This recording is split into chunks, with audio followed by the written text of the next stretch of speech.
Assalamualaikum warahmatullahi wabarakatuh. A'udzu billahi minasyaitonir rajim. Alhamdulillahi rabbil alamin wassalatu wassalamu ala asyrafil anbiya'i wal mursalin wa ala alihi wa sahbihi ajma'in. Allahumma anfa'na bima 'allamtana wa 'allimna ma yanfa'una wa zidna 'ilma.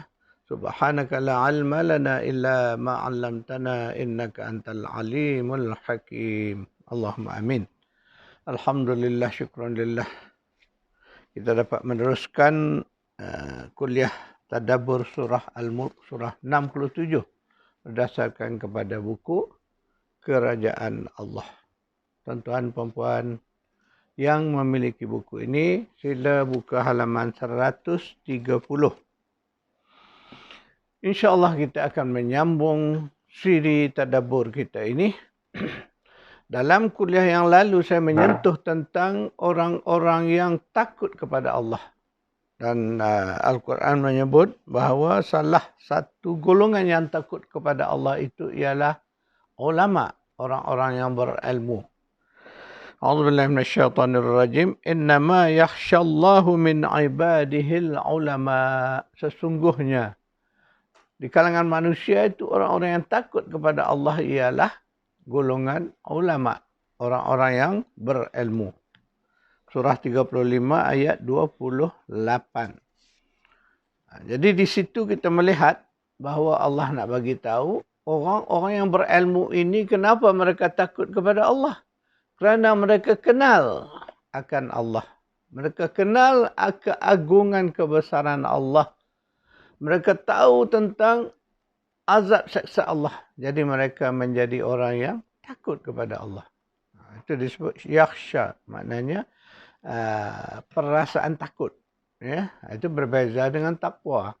Takwa perasaan takut juga. Tetapi perasaan takut yang menyebabkan kita bertindak berhati-hati. Itu makna takwa. Sedangkan yakhsha ni takut. Takut sebagaimana perasaan yang biasa ada dalam diri kita. Ketika kita takut kepada sesuatu. Ulama atau orang-orang yang berilmu, mereka sangat yakin dengan Al-Quran. Lantas mereka membaca secara qiraah, tilawah dan juga mentadabbur ayat-ayatnya. Akhirnya iman mereka bertambah kepada Allah. Itu kisah bagaimana ulama, mana orang-orang yang berilmu ini mestilah orang-orang yang membaca Al-Quran. Membaca dengan benar, qiraah, tilawah dan tadabbur. Itu sifat orang-orang yang berilmu. Mereka membaca sehingga tiga level ini dijangkau. Kita orang biasa ni biasanya membaca tilawah saja. Mana di level membaca dalam keadaan ramainya membaca dalam keadaan tidak faham. Kalau qiraah dalam keadaan faham itu sesuatu yang sangat baik. Tetapi qiraah kita ni kebanyakan kita yang bukan Arab, yang tidak mahir berbahasa Arab, kita membaca dengan hanya membaca sebutan saja. Itulah qiraah pada kita. Hakikatnya qiraah yang benar ialah membaca dengan sebutan. Dalam waktu yang sama dia faham apa yang dibaca. Itulah sebaik-baik qiraah. A'udzu billahi minasyaitonir rajim. الذين آتيناهم الكتاب يتلونه حق تلاوته أولئك يؤمنون به ومن يكفر به فأولئك هم الخاسرون. Orang-orang yang kami berikan mereka Alkitab. Mereka membacanya dengan benar-benar tilawah. Haqqa tilawatih, makna membaca secara tilawah dengan benar-benar sungguh-sungguh. Ulaika yu'minuna bih. Mereka itulah orang-orang yang beriman dengannya. Wa may yakfur bih, dan sesiapa yang kufur dengannya, iaitu dengan kaedah tilawah sungguh-sungguh tadi, fa ulaika humul khasirun. Maka mereka itulah orang-orang yang rugi. Surah Al-Baqarah ayat 121. Ayat ini sangat popular dan saya sering mengulang-ulang ayat ini kerana ia ada kaitan dengan perintah Allah untuk kita membaca Al-Quran. Ini salah satu kaedah membaca ialah dengan bertilawah. Ayat inilah yang menjelaskan hakikat tilawah itu. Tilawah dah pula disebut dalam ayat ni haqqa. Mana dengar benar tilawah. Sebab itu kita mengambil pengertian bahawa tilawah itu membaca Al-Quran dengan memahaminya sungguh-sungguh. Faham. Apa yang kita baca tu kita faham maknanya. Faham maksudnya. Faham tafsirannya. Dan akhir daripada aktiviti tilawah itu ialah beramal. Itulah kalau kita faham dengan jelas. Makna tilawah itu mestilah membaca faham. Faham sungguh-sungguh. Kemudian beramal. Dia berakhir dengan beramal. Sebab itu di sini Allah sambung. Ulaika yu'minuna bih. Maka mereka itulah orang-orang yang beriman sungguh-sungguh kepada Al-Quran. Beriman sungguh-sungguh kepada cara membaca Al-Quran yang sebut haqqa tilawatih tadi. Sebaliknya Allah kata siapa yang ingkar tak hendak mengikut cara yang di atas tadi, yang disebutkan tadi. Itu disebut sebagai wa may yakfur. Maknanya yang ingkar, tak hendak. Tak mau mengikut kaedah yang disebut haqqa tilawatih tadi. Allah kata maka mereka lah orang-orang yang humul khasirun. Mereka itulah orang-orang yang rugi. Rugilah tuan-tuan dan puan. Selama ni sebab tu saya selalu bila menyentuh bab Al-Quran ni, kita kena bermuhasabah. Semak balik apa yang terjadi pada diri kita. Apa yang telah kita lakukan, apa yang sedang kita lakukan tentang Al-Quran ini. Saya sering mengingatkan hal ini kerana takut rugi tuan-tuan dan puan. Saya memikirkan bila membaca ayat ini, mengulang-ulang baca ayat ini, tersentuh. Sebab Allah kata rugi. Sebab apa? Kerana kita tak nak membaca kaedah yang Allah suruh tadi, haqqa tilawatih. Tilawah yang benar. Jadi ingat, semak diri kita. Apakah kita telah bertilawah dengan benar sebagaimana kehendak ayat Baqarah 121 ini. Ya? Jadi membaca dengan benar, sering saya ulang dan saya telah menulis beberapa buku tentangnya, berkaitannya. Iaitulah membaca dengan benar tadi ialah membaca mudah. Maknanya kena faham begini. Membaca faham apa yang kita baca sungguh-sungguh sehingga membolehkan kita beramal. Sebab akhirnya Al-Quran itu adalah untuk beramal. Jadi dalam isu inilah saya selalu menyentuh. Jadi perkara ni, sentuhan ini mungkin ada setengah orang merasa kurang senang. Sebab sebahagian besar bila saya sebut kebanyakan kita ni hanya membaca.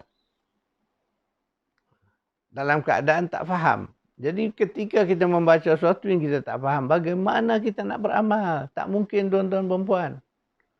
Inilah kena ambil faham di situ. Ketika kita membaca suatu benda yang kita tidak faham, walaupun kita dah ulang baca, tapi kita tak faham, bagaimana kita nak beramal? Itu isunya. Itulah sebabnya mengapa kita perlu membaca dan faham. Maka misi saya dalam membawa Al-Quran ini ialah mengajak orang faham Quran. Itulah kita pakai kita punya tanda pagar kita. Hashtag kita ialah faham Quran. Tadabbur Quran. Jadi tadabbur Quran tu untuk menjelas bahawa kita faham Al-Quran. Kemudian jiwa Qurani. Maknanya setelah kita faham semua, kita menjiwai Quran yang kita baca itu. Itulah misi yang kita bawa dalam dakwah kita. So, hari ini isu besar di kalangan masyarakat kita, masyarakat di Nusantara seluruhnya lah. Kebanyakannya yang bukan Arab ni kita baca Quran, baca sekadar tilawah, sekadar qiraah. Tetapi kita tidak menyelami maknanya. Kita tidak memahami maksud-maksudnya. Maka akhirnya kita gagal untuk melaksanakan, menghayatinya.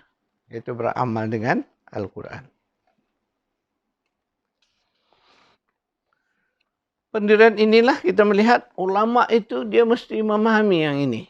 Jadi sebab itu orang-orang yang berilmu ialah mereka yang membaca Al-Quran dengan haqqa tilawatih tadi. Sebab itulah kita melihat ulama ni iman dia berbeza. Dia faham maka meningkatlah iman mereka. Sebab ayat ni menjelaskan.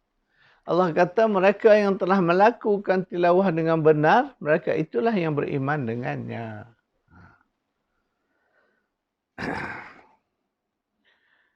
Jadi akhirnya ketakutan ataupun dipanggil perasaan takut itu di kalangan ulama itu akhirnya membawa mereka lebih mentaati Allah dan Rasulnya serta mematuhi segala yang diperintahkan dalam kitab-kitab Allah.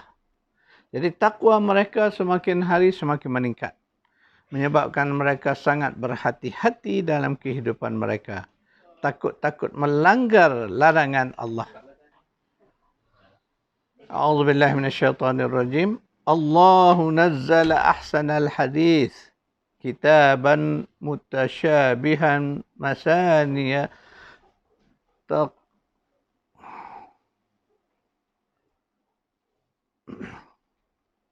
Allahu nazzala ahsanal hadisi kitaban mutasyabihan masaniya taqsha'irru minhu juludul ladzina yakhshawna rabbahum thumma talinu juluduhum wa qulubuhum ila zikrillah. Allah telah menurunkan perkataan yang paling baik, iaitulah Al-Quran, yang serupa mutu-mutu ayatnya lagi berulang-ulang. Ya, sifat Al-Quran itu berulang-ulang. Gementar kerananya kulit orang-orang yang takut kepada Rabb-nya. Kemudian menjadi tenang kulit dan hati mereka di waktu mengingati Allah. Taqsha'irru minhu julud disebut.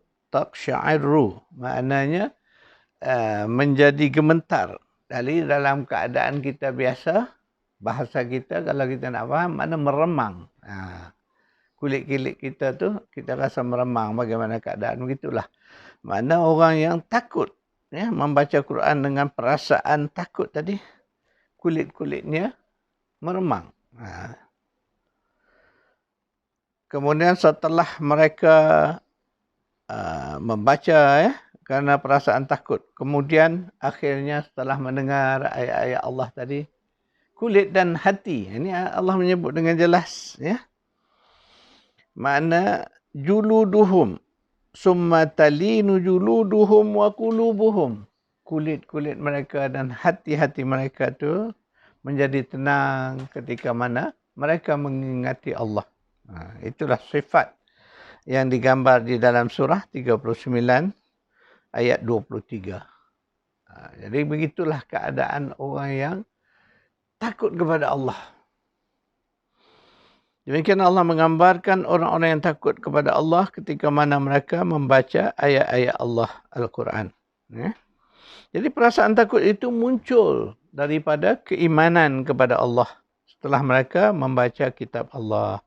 Al-Quran penuh dengan peringatan Allah yang bertujuan menyadarkan dan memperingatkan orang-orang yang beriman dan juga menjadi ancaman kepada orang-orang kafir.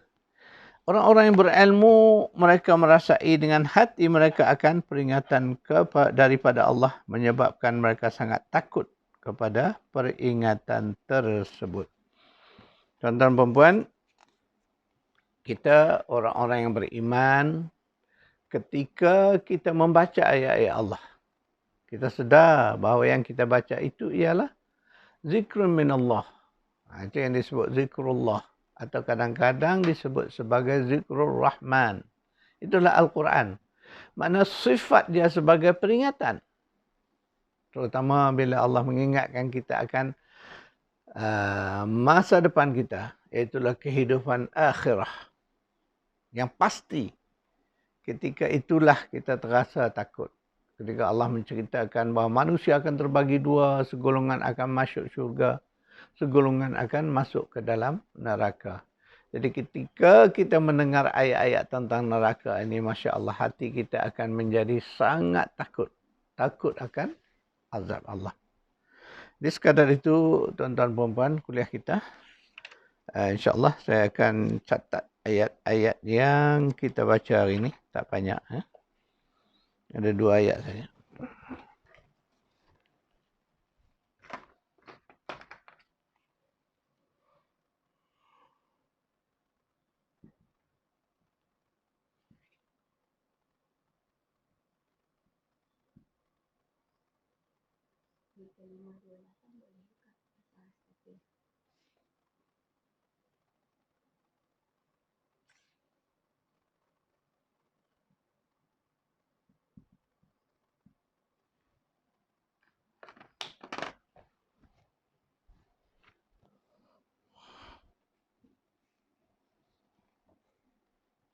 Sekadar itu kuliah kita. InsyaAllah kita akan bertemu pada kuliah yang akan datang. A'udzubillahi minasyaitonirrajim. Allahumma rabbana atina fid dunya hasanah wa fil akhirati hasanah wa qina azabannar. Sallallahu ala Muhammad wa ala ali Muhammad walhamdulillahi rabbil alamin.